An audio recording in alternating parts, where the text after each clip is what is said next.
السلام علیکم ورحمۃ اللہ وبرکاتہ۔ بھائی میں نے نہ تو ان خاتون کو دیکھا ہے نہ ان کی کوئی ویڈیو دیکھی ہے، ان کے صرف پروگرام کے حوالے سے ہم نے جو علماء کی رائے سنی تھی وہ بیان کی ہے، اور ان کے حوالے سے عاقل صاحب بھی کچھ مضمون پڑھے ہیں۔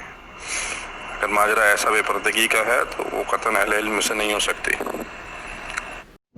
السلام علیکم ورحمۃ اللہ۔ بھائی واٹس ایپ پہ تو کال نہیں ہوتی، آڈیو میسیج ہی بھیج دیں، میں سن کے اس کا جواب دے دیتا ہوں۔ جی السلام علیکم۔ آپ مولانا شیخ توصیف الرحمانی ہے نا؟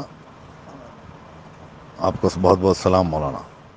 جی بھائی میں توصیف الرحمان ہی بات کر رہا ہوں۔ جی آپ سے سوال یہ تھا کہ ہیرا گروپ آف کمپنیز کے معاملے میں آپ کا ایک ویڈیو وائرل ہو رہا ہے، اور یہ ہیرا گروپ آف کمپنیز جو شیخ نوہیرا ہے، جس ویڈیو میں آپ نے کہا ہے، مولانا معراج ربانی عاقل کا ذکر کرتے ہوئے یہ کہا ہے کہ ہیرا گروپ آف کمپنیز میں پیسے لگائیے، یہ حلال کاروبار ہے، اس میں پیسے لگائیے، اور اس میں پیسے لگانا اچھا ہے، اور جو لوگ اس پر تنقید کرتے ہیں وہ لوگوں پر آپ نے تنقید کی، اور ہیرا گروپ آف کمپنیز میں پیسے لگانے کے لیے آپ نے کہا۔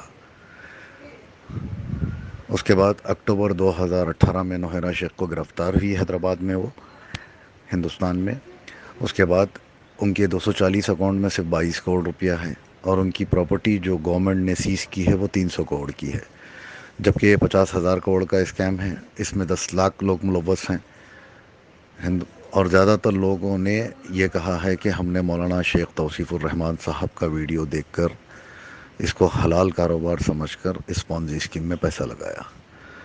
اس کے بعد آپ کا کوئی ویڈیو نہیں آیا، نہ اس بات کی آپ نے تصدیق کی، نہ اس بات پر آپ نے یہ کہا کہ غلطی ہوئی ہے یا جو بھی ہوا ہے۔ آپ کا اسٹینڈ ہمیں معلوم ہونا چاہیے۔ سائل کہتا ہے انڈیا میں ایک ہیرا گروپ مسلم کمپنی ہے جو حلال پروفٹ دیتی ہے، اس کمپنی میں پیسہ لگانا کیسا ہے؟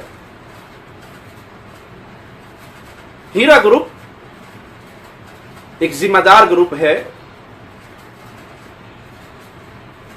علماء کی سرپرستی اسے حاصل ہے، اہل ایمان کا ایک گروہ ان کے ساتھ ہے علماء کی صورت میں۔ میں شخصی طور پہ جانتا ہوں اس گروپ کو، یہ الحمدللہ بہت اچھا کام کر رہے ہیں۔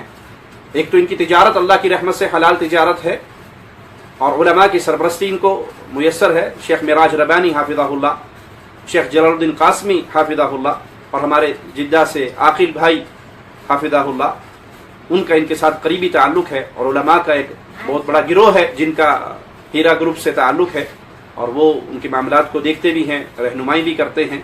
اور ہیرا گروپ کی جو چیئرپرسن ہیں ڈاکٹر صاحب، اللہ ان پہ رحمت فرمائے، وہ خود اہل علم میں سے ہیں اور علماء کی قدردان ہیں، بلکہ بلا تفریق مذہب و ملت وہ مجبور انسانیت کی مدد کرتی ہیں، جن تک بھی ان تک جس کی بھی خبر پہنچ جائے ان کے ساتھ کھڑی ہوتی ہیں، مدد کرتی ہیں، اور یہ گروپ بہت اچھا ہے، اس کی تجارت میں حصہ لیجئے۔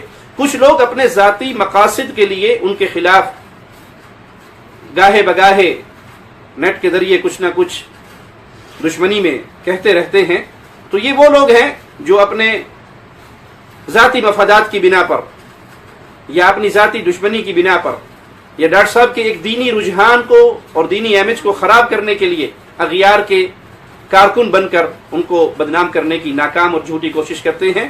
تو ایسے لوگوں کے پروپیگنڈے میں نہ آئیے، بلکہ ان کے ساتھ جو ساتھی ملنا چاہے تو انہیں ہماری طرف سے یہ تسلی ہے اللہ کی رحمت سے کہ ان کے ساتھ علماء کی جماعت موجود ہے، اہل علم موجود ہیں، اور ڈاکٹر صاحب خود اہل علم میں سے ہیں، اللہ ان پہ رحمت فرمائے، ان کے کاروبار میں، ان کے مال میں، ان کی جان میں مزید ترقی دے، برکتیں دے، عزتوں سے نوازے، اور جو سازشی ان کے خلاف سازشیں کرتے رہتے ہیں، اللہ ان کے شر سے اس گروپ کو، ڈاکٹر صاحب کو، ان کی پارٹی کو، ان کے ساتھیوں کو محفوظ رکھے۔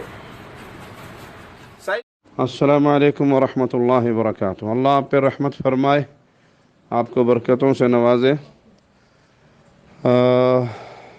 اصل میں ہم تو پاکستان سے ہیں، تو ہندوستان کے معاملات کو اور وہاں کے حالات کو نہیں جانتے۔ رہا معاملہ ہیرا گولڈ کا، تو جو ہندوستان کے مشائخ جن کو ہم جانتے ہیں وہ انہوں نے ان کی تعریف کی۔ اس تعریف کی بنیاد پر ہم نے یہ کہا تھا کہ ہم ان مشائخ کو جانتے ہیں جو ان کے ساتھ ہیں. شیخ معراج ربانی ہیں, جلال الدین قاسمی صاحب ہیں, جدہ سے عاقل بھائی ہیں. یہ مختلف ساتھی ہیں جن کو ہم جانتے ہیں اور یہ ان کی تعریف کرتے ہیں. یہ اس کے کاروبار کو درست جانتے ہیں. بلکہ جو ہمیں اس وقت رپورٹس ملی تھی وہ یہ کہ دیوبندی بریلوی ان کی دینی خدمات پر اور اہل حدیث ہونے کی بنیاد پر ان کی مخالفت کرتے ہیں. تو اس لحاظ سے ہم نے ان کی تعریف کی. اس وقت تک ان کا معاملہ ٹھیک تھا, وہ دین کا کام بھی کر رہی تھی اور دعوت کے کام میں بھی پیش تھی, انسانیت کی خدمت میں بھی تھیں. سیاست ایک ایسی گندی چیز ہے کہ جس میں جو انسان داخل ہو جاتا ہے وہ اپنے اصل راستے سے ہٹ جاتا ہے. میں یہ سمجھتا ہوں کہ ڈاکٹر صاحبہ جب سیاست میں داخل ہوئیں تو ایک تو وہ دینی کام سے بالکل گئیں اور دینی لائن ان کی بالکل چینج ہو گئی, اور ان کو وہی میوزیکل شو اور فلم سٹارز کے ساتھ, اور وہ ان کو اس میدان میں نہیں جانا چاہیے تھا. وہیں سے ان کا خرابی کا معاملہ شروع ہو گیا. بلکہ ایک کلپ میرا اس وقت بھی کسی نے ریکارڈ کر کے یوٹیوب پہ ڈالا تھا, مجھ سے کسی نے سوال کیا تھا اور بعد میں نے دیکھا وہ یوٹیوب پر تھا کہ جب انہوں نے اپنا چہرے کا پردہ کھول دیا تو میں نے کہا بھی یہ اہل علم کا طریقہ نہیں ہے کہ وہ سیاست میں آئی ہیں تو وہ چہرے کا پردہ بھی کھول دیا اور میوزیکل شو بھی ہونے لگے, اور یہ ساری خرابیاں اسی سیاست کی وجہ سے ہیں. تو بھائی ہمارا اس وقت تعریف کرنا وہ صرف ان علماء کی تعریف کی بنیاد پر تھا جن علماء کو ہم جانتے ہیں, جنہوں نے ان کی تعریف کی تھی. ان کی تعریف سن کے ہم نے ان کے حوالے سے تعریف کی, اور جب وہ اس میدان سیاست میں آئیں تو ہمارا اس سے کوئی تعلق نہیں ہے اس سارے معاملے سے, اور ہم ان سے برات کا اعلان کرتے ہیں.